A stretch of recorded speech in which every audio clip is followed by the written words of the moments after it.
Começa agora mais um Palestra em Casa. No programa de hoje, vamos esclarecer algumas passagens do Evangelho segundo o Espiritismo.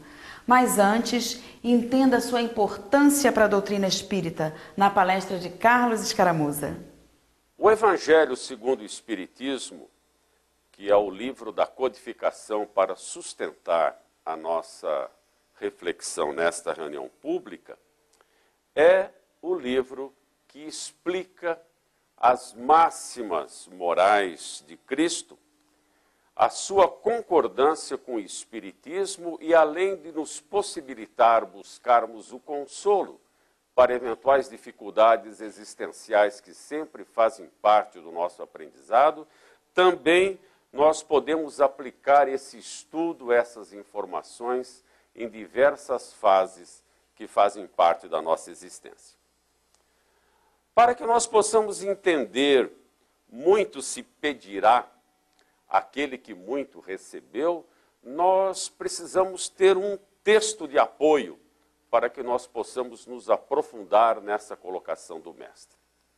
Se nós, eventualmente, voltados para a materialidade da existência e levarmos ao pé da letra, muito se pedirá àquele que muito recebeu, de uma forma enganosa, poderemos achar que são aqueles que receberam muitas condições que a materialidade da existência oferece.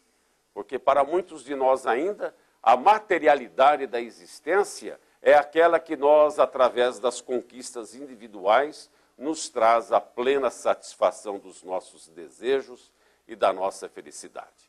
Erroneamente, porque nós esquecemos muitas vezes que quando buscamos essa materialidade para os nossos dias, nós esquecemos que estamos aqui só de passagem e que quando nós voltarmos para a verdadeira pátria espiritual, após o nosso desencarne, outros administradores tomarão conta daqueles eventuais bens que nós julgávamos serem só nossos.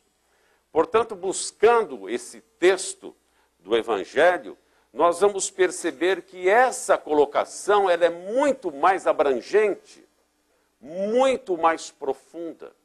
Nós recebemos de Deus talentos individuais dentro da nossa escala evolutiva para que nós possamos fazer uso dele nessa estada terrena em que estamos aqui para galgar mais um aprendizado evolutivo. E nós temos esses talentos que nos são concedidos pelo Criador, não só em termos de bens materiais, como eventualmente foi mencionado no início da nossa exposição, mas também em termos de conhecimento. Então, esses talentos que, através da nossa inteligência, nós podemos usufruir para absorver ensinamentos, para nos espiritualizarmos, cada vez mais e entendermos o que é que estamos realmente fazendo aqui na estada terrena, nós também temos a oportunidade dos conhecimentos.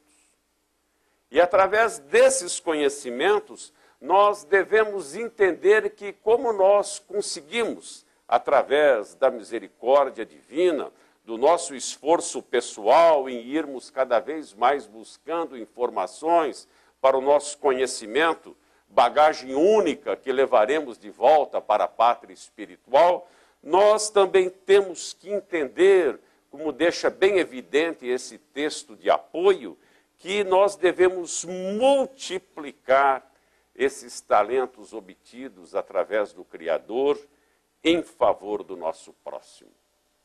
Muitos de nós ainda temos uma dificuldade imensa de entendermos que estamos aqui para aprender, e dentro dos degraus evolutivos que nós vamos galgando, nós também temos que aprender que estamos aqui para servir os nossos semelhantes. Quantos de nós ainda caminham com dificuldade pelas circunstâncias existenciais? E quantos outros adquirem os conhecimentos e têm uma dificuldade de compartilhar com os seus irmãos de jornada essas oportunidades que poderão ser auxiliadoras no momento em que atravessa. Então, dentro desta colocação, deste texto, nós devemos aproveitar os conhecimentos adquiridos e também sabê-los dividi-los, compartilhar com o nosso próximo. Perante o Criador, ainda nesse texto, a responsabilidade dos nossos atos, ela é diretamente proporcional ao esclarecimento que já somos portadores. À medida em que nós vamos adquirindo conhecimento, em que nós vamos usando a inteligência, que vamos galgando os degraus da moralidade, a nossa responsabilidade aumenta. Porque eventuais atos praticados dentro da oportunidade que tivemos do conhecimento, ele vai ser proporcional ao estágio evolutivo que momentaneamente nós estamos. Nós poderíamos então indagar dentro desta colocação do Evangelho segundo o Espiritismo, então o que deve significar essa expressão então diretamente colocada pelo Mestre Jesus de que muito se pedirá àquele que muito recebeu. Esses talentos que nós já falamos, tanto os de conhecimento, eles devem ser colocados na proporção de nós auxiliarmos sempre o nosso companheiro, a nossa companheira, o nosso irmão de jornada. Devemos aproveitar isso, porque nós temos semelhantes, nós fazemos parte da humanidade. E nós ainda temos uma dificuldade muito grande de que quando adquirimos conhecimentos, quando eventualmente bens fazem parte dessas aquisições, nós nos colocamos numa forma egoística de ser e nos esquecemos de que há outros companheiros de jornada que uma mísera e eventual migalha da nossa parte pode ajudar a tantos. E nós esquecemos de realizar isso, começando dentro do nosso próprio lar, da nossa própria residência, onde começamos a dar os primeiros passos em aprender como se viver em sociedade. Então nós devemos entender que essa responsabilidade perante a providência divina aumenta à medida em que nós vamos adquirindo esses conhecimentos. Então, muito se pedirá àquele que muito recebeu, é aquele que recebeu pela misericórdia divina as oportunidades existenciais e, ao utilizá-las dentro da moralidade da existência, muito se pedirá àquele que muito recebeu da divindade. Então nós precisamos perguntar, e esse conhecimento que eu adquiro aumenta a minha responsabilidade perante os meus atos? Esse conhecimento adquirido vai aumentando a minha forma de proceder em relação ao semelhante, em relação à minha existência atual. Muitos poderiam até dizer assim, mas será que não seria aconselhável saber menos? Porque assim nós não teríamos que prestar contas a Deus. O indolente, eventualmente, pode até pensar dessa forma, ou quando nós começamos a adquirir as responsabilidades, ficando preocupado com eventuais atos que fazem parte das nossas fragilidades momentâneas, que trazemos ainda de herança de experiências anteriores. Essa colocação nós observamos às vezes algumas pessoas que dizem, para quando começam a se libertar de eventuais colocações ainda medievais que trazem, quando começam a se libertar por doutrinas libertadoras, como a doutrina espírita por excelência, muitos já me disseram, olha, eu acho que eu não estou preparado ainda. Eu vou esperar um pouco mais, é muita responsabilidade ao adquirir muitos conhecimentos. Mais tarde, quando eu estiver pronto, estarei habilitado a realmente abraçar de corpo e alma essa doutrina libertadora. Mas só que às vezes é despertado numa reunião mediúnica, onde já voltou para a pátria espiritual e ficou esperando uma eventual aposentadoria plena ou outras condições para que se manifestasse dentro desse conhecimento versus responsabilidade. Nós precisamos aproveitar cada instante da nossa existência. Eventualmente, este que assim pensa, gosta de uma forma efêmera, ou seja, de curta duração, regozijar-se com essa colocação, ele apenas fará com que o seu processo evolutivo seja retardado, a cuja lei mais cedo ou mais tarde ele vai ter que realmente aderir. O Evangelho é nosso código de vida moral. Ele explica as máximas do Cristo, nos traz o consolo para as dificuldades, para os sofrimentos, nos traz o aprendizado, o uso da inteligência de forma sensata e justa. O que estamos fazendo aqui na Terra? Com o nosso esforço pessoal, sentiremos mais fácil o auxílio do alto. A única bagagem que levaremos para o plano espiritual é o que conquistarmos de bom em nós mesmos. Não saia daí, vamos para um rápido intervalo, mas voltamos já.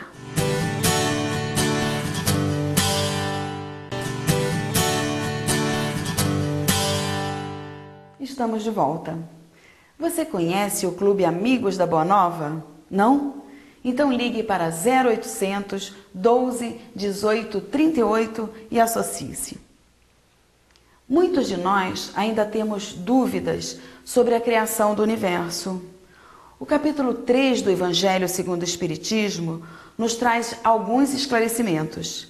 Veja na palestra de Márcia Margarete.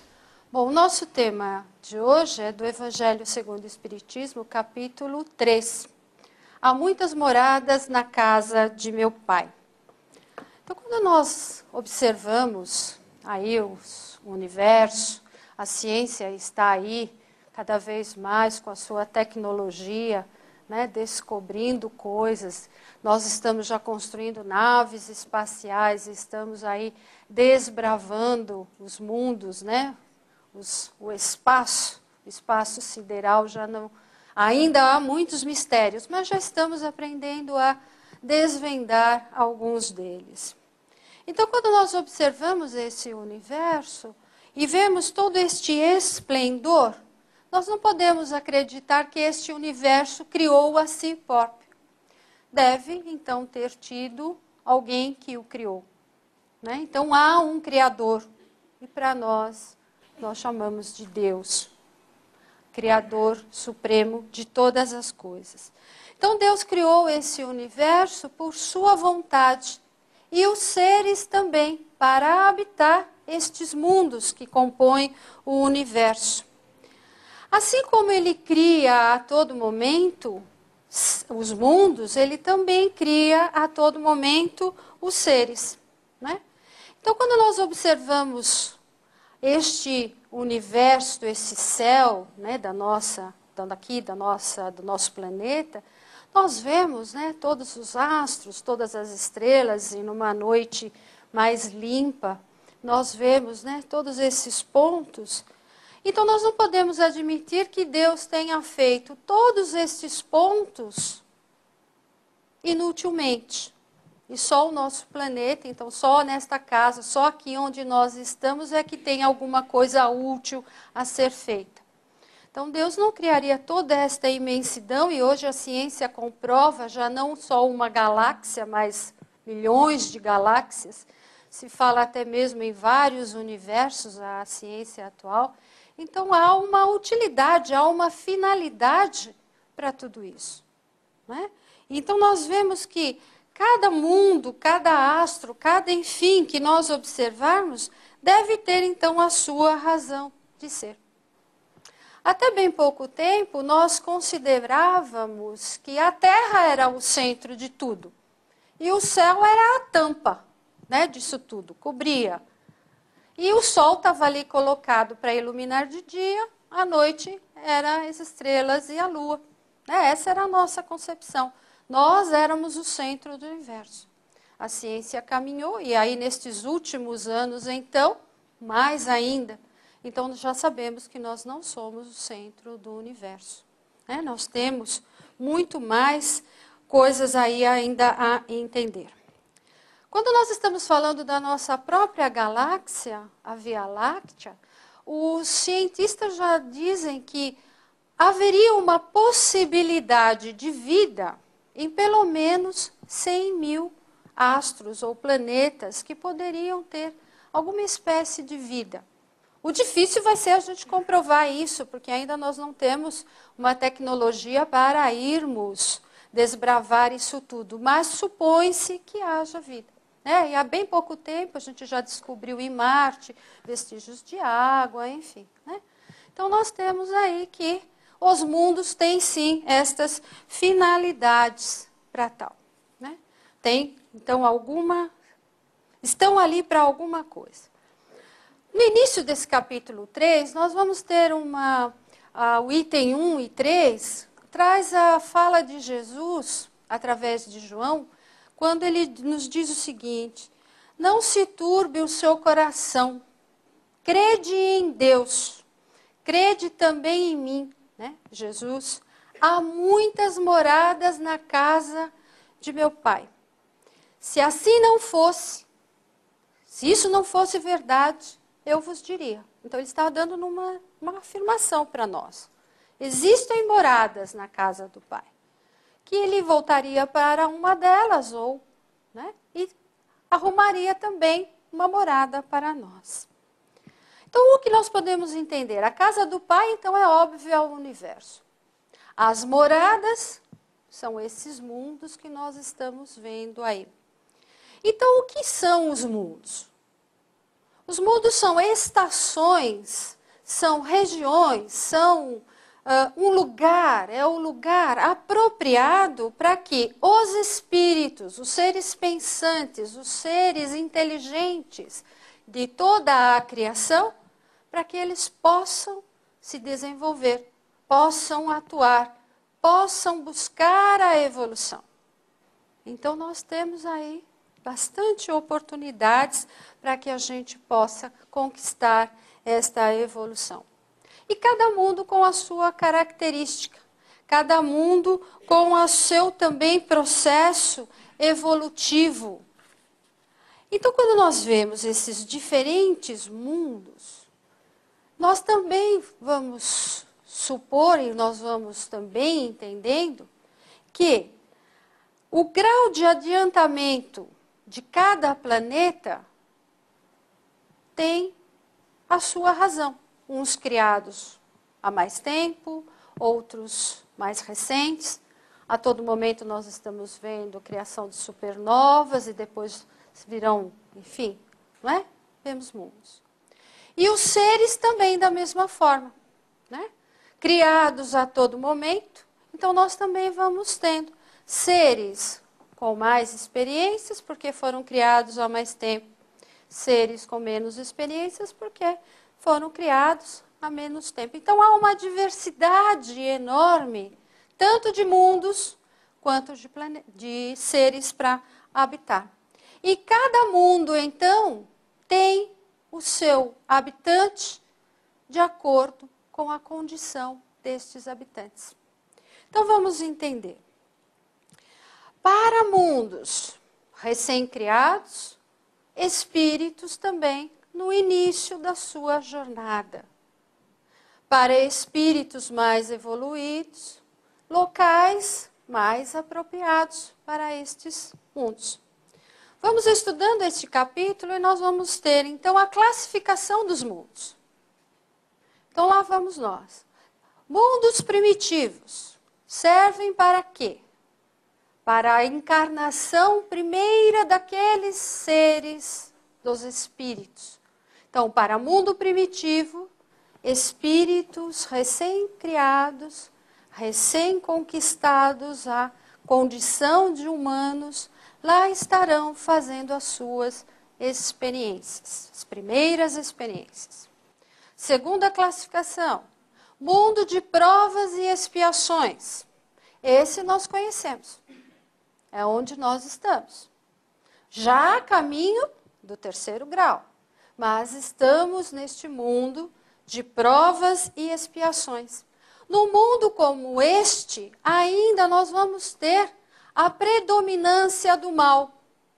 Então, por isso, nós já vamos tendo respostas para as situações que nós vemos aí, não tão agradáveis como nós gostaríamos que fosse.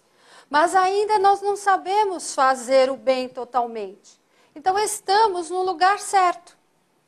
Quando conquistarmos o entendimento do bem, quando não tivermos mais o mal em nós, ou seja, vícios, manias, enfim, amarrados ainda a situações de ignorância, nós não poderemos avançar para um mundo melhor. O nosso planeta já está passando para o 3º grau, que é o mundo regenerador. E com ele e por os espíritos que também habitam este mundo também estão já conquistando esta passagem para esse 3º grau, que é o mundo dos regeneradores. O que é que nós vamos encontrar neste mundo de regeneração? Nós estamos no período de transição já. O que nós vamos encontrar lá é um refazimento das nossas forças para que a gente possa continuar a buscar cada vez mais a felicidade, que nós vamos conquistar plenamente no mundo feliz, porque lá já não haverá o mal, o bem estará predominando em tudo, e buscando ainda assim o 5º grau, que é o estado, o mundo perfeito, puro ou celeste. No mundo de regeneração, nós vamos encontrar forças suficientes para que a gente possa continuar a nossa caminhada. Isso não quer dizer que nós estaremos livres ainda de algumas situações não tão favoráveis, porque ainda a felicidade não será total. A felicidade será no mundo de 4º escalão, que é o mundo feliz. Realmente, quando vemos o céu cheio de estrelas, com certeza vemos outros planetas e pensamos: Deus não poderia ter criado isso tudo inutilmente. Não pode haver vida só no planeta Terra. Hoje sabemos que não somos o centro do universo. O Evangelho diz: há muitas moradas na casa de meu Pai. A casa do Pai é o universo. As moradas são esses mundos que estamos vendo para que os espíritos possam evoluir. Cada mundo tem sua característica, seu processo evolutivo, o seu grau de adiantamento. Quando não tivermos mais o mal em nós, poderemos passar para um mundo melhor. Vamos para mais um intervalo. Não saia daí.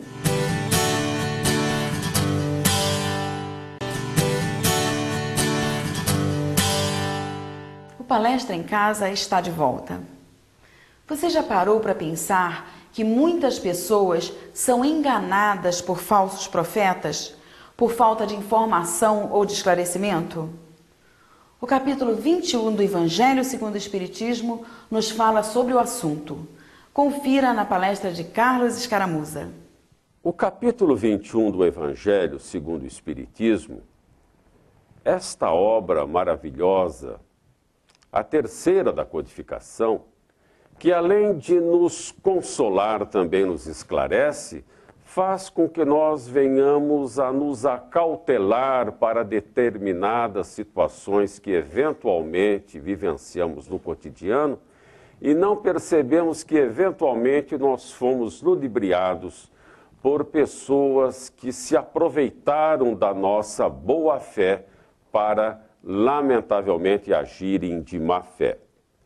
E entre estas advertências do nosso Mestre Jesus, essa necessidade que nós temos de constante oração e de vigilância, está esta questão dos falsos cristos e dos falsos profetas.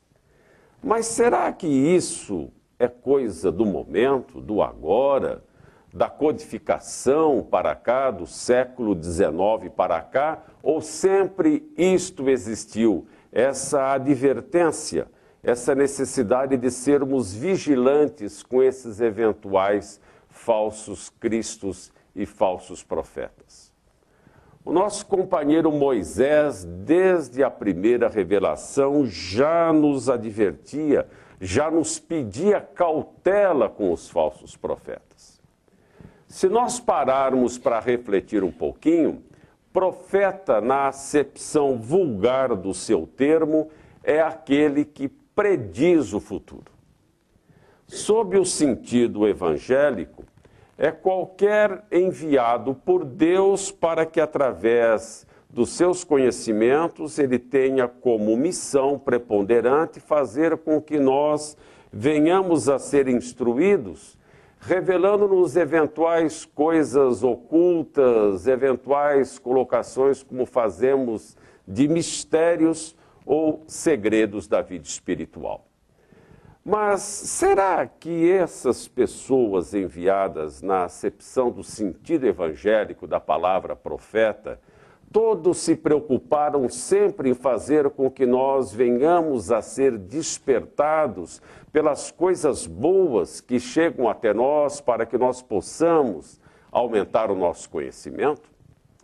Se nós pararmos um pouquinho nesses itens do capítulo 21, nós vamos fazer uma breve pausa para o capítulo 5º, melhor dizendo, para o item 5º, que nos diz o seguinte: esses falsos cristos, falsos profetas, exploram em proveito da sua ambição, dos seus interesses, do seu desejo de dominação, certos conhecimentos que possuíam para conseguirem o prestígio de um poder, prestemos atenção, de um poder supostamente sobre-humano ou de uma pretensa missão divina.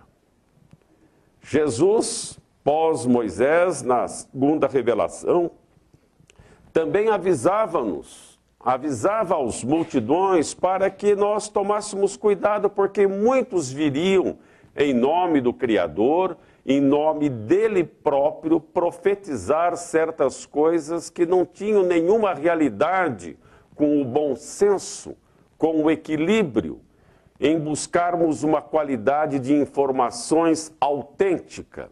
Muitos viriam para se aproveitar dessas circunstâncias.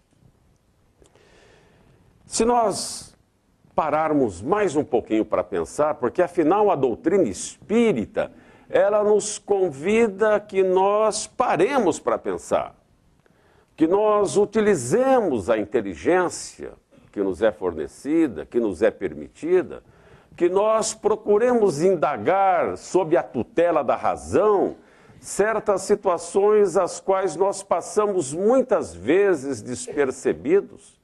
E a falta do conhecimento faz com que nós, muitas vezes, venhamos a ser levados por esses falsos profetas. Vamos parar em algumas das chagas da humanidade, que também afetam esses que se aproveitam para retransmitirem algo que supõe-se vir de Deus. Orgulho, falsidade, vaidade são, infelizmente, depreciativas por toda a história, e todas essas pessoas trazem condicionadas dentro de si de uma forma latente essas eventuais tendências. De acordo com a forma para a qual elas se habilitam para a nova existência, elas vão minimizando esses eventuais resquícios que trazem de um pretérito mais próximo ou mais distante.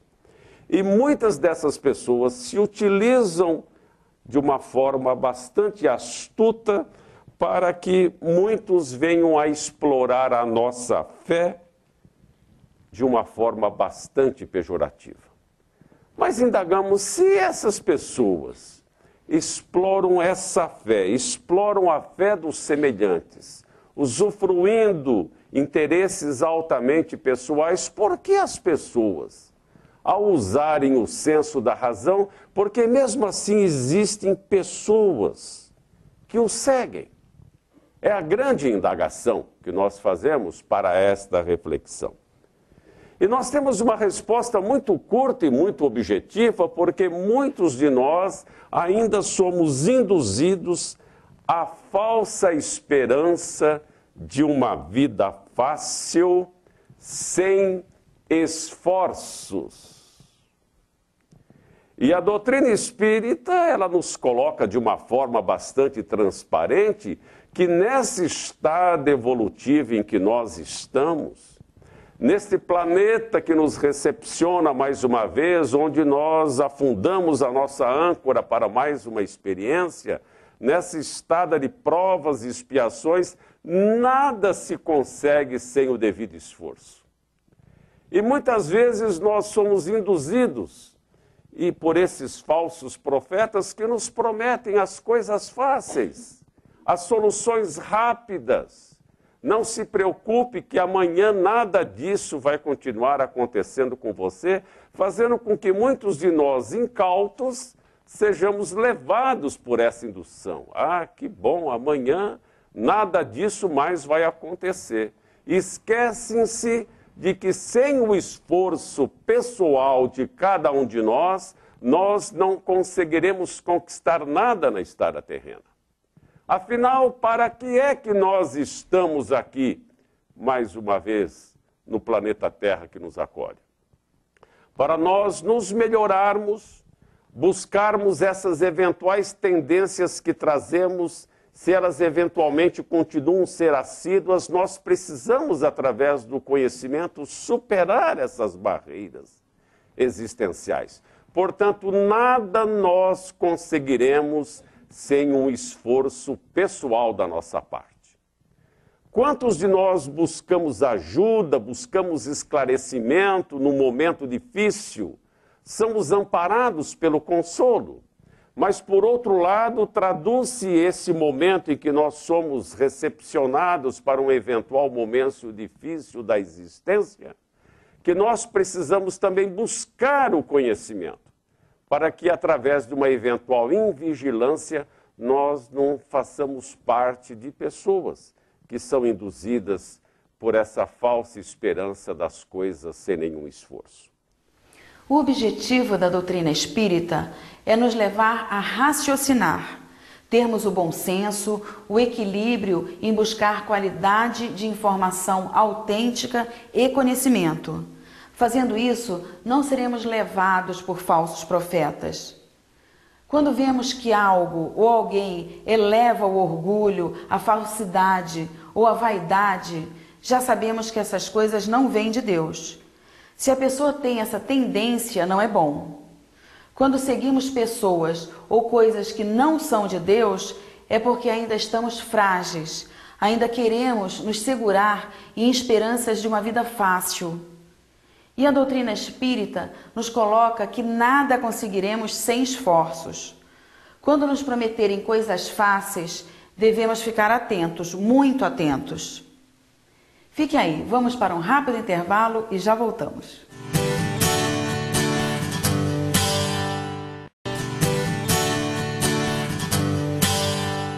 Estamos de volta.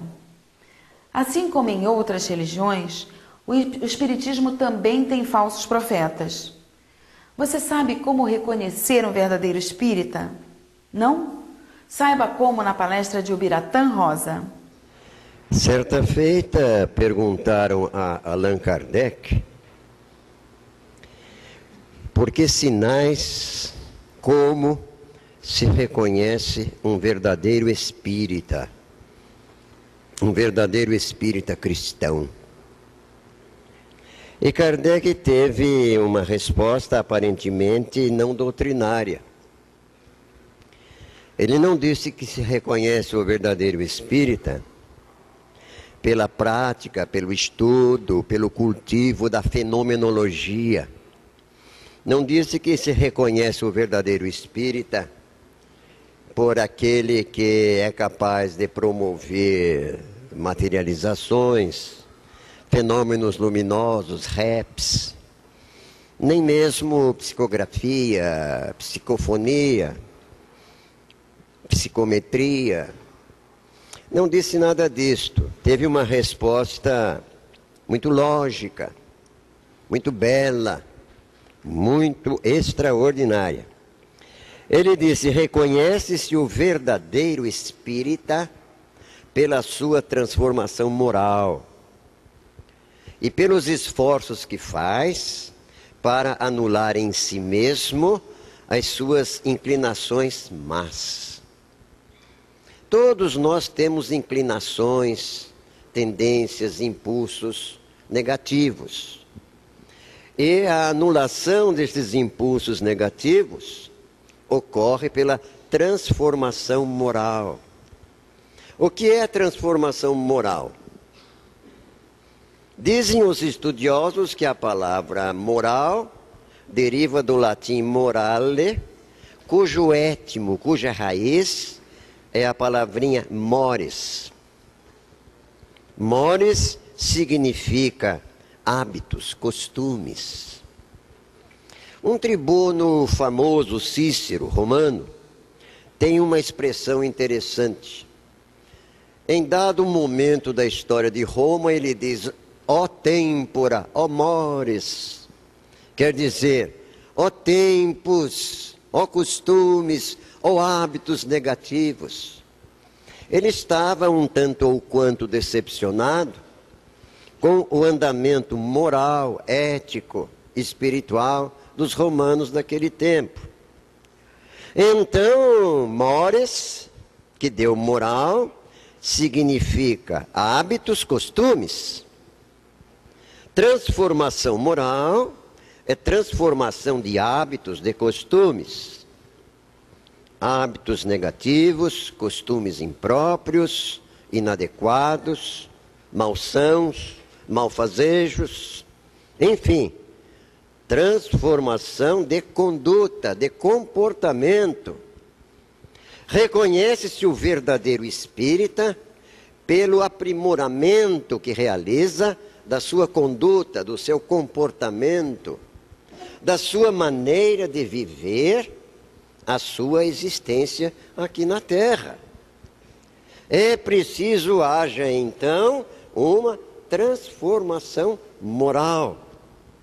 Este é o objetivo, o desiderato, a finalidade mor do Espiritismo codificado por Allan Kardec no século passado. O verdadeiro espírita interessa-se por esta transformação. E para realizá-la, ele precisa conhecer-se a si mesmo.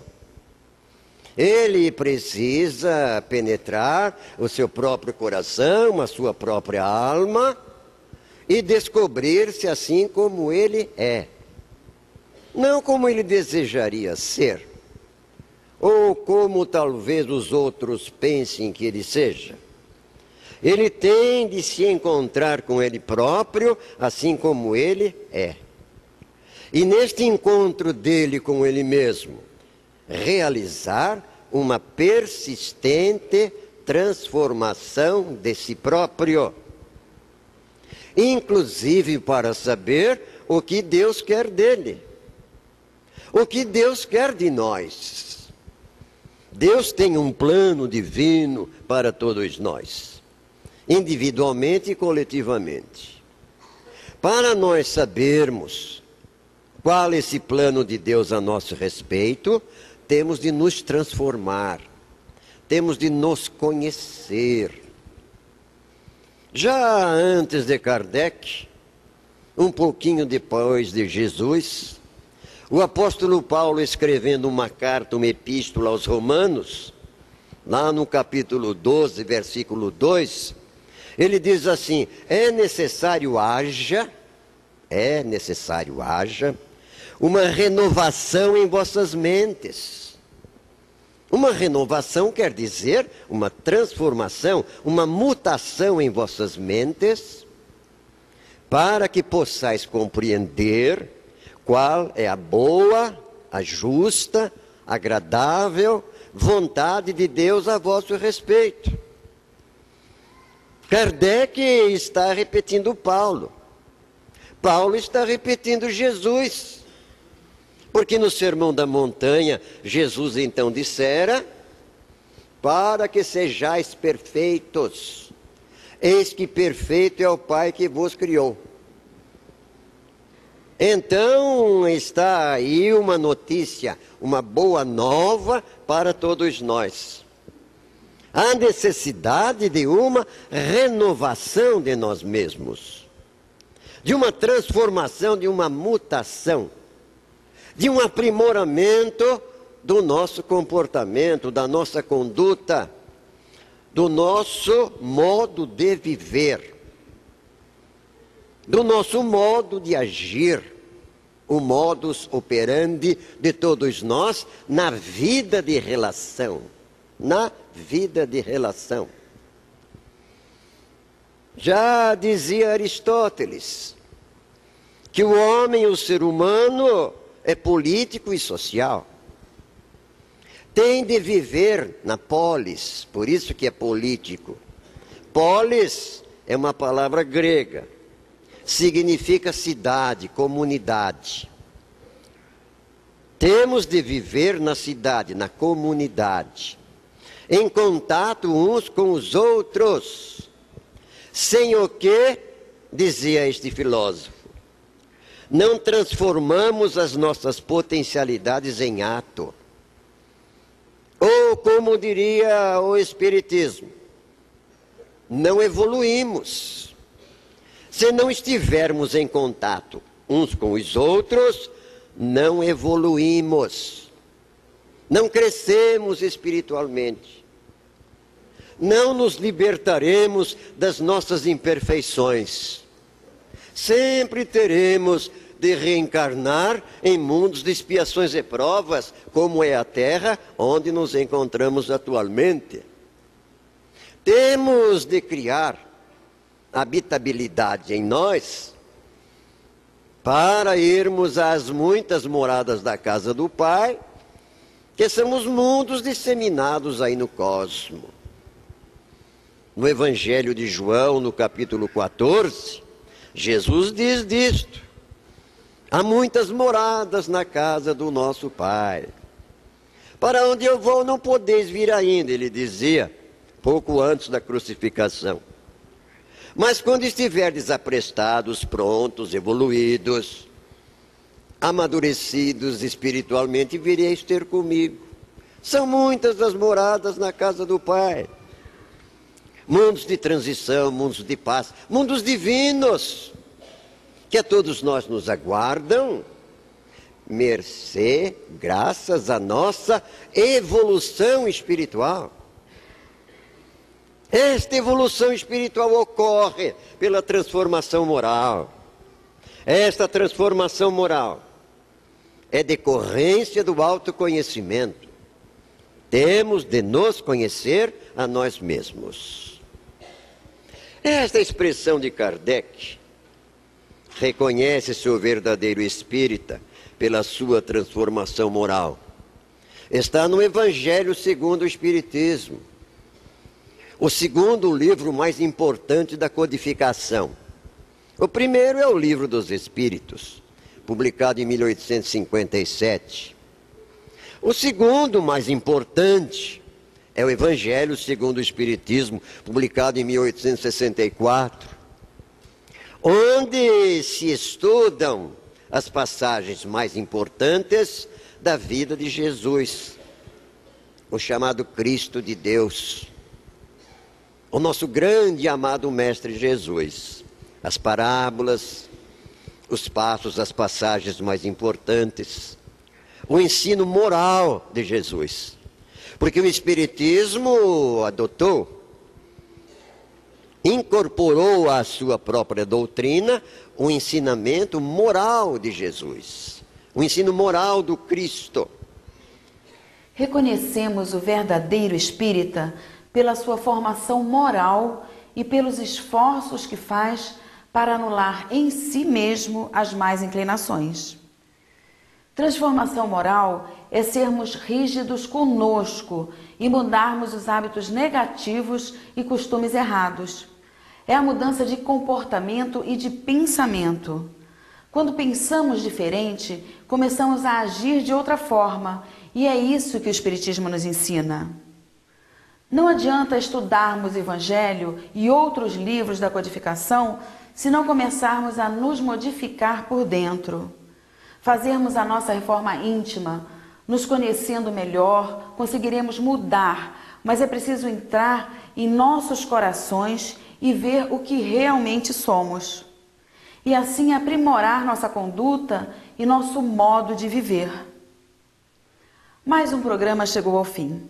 Você pode participar do Palestra em Casa enviando e-mail para palestraemcasa@redemundomaior.com.br. E até a semana que vem.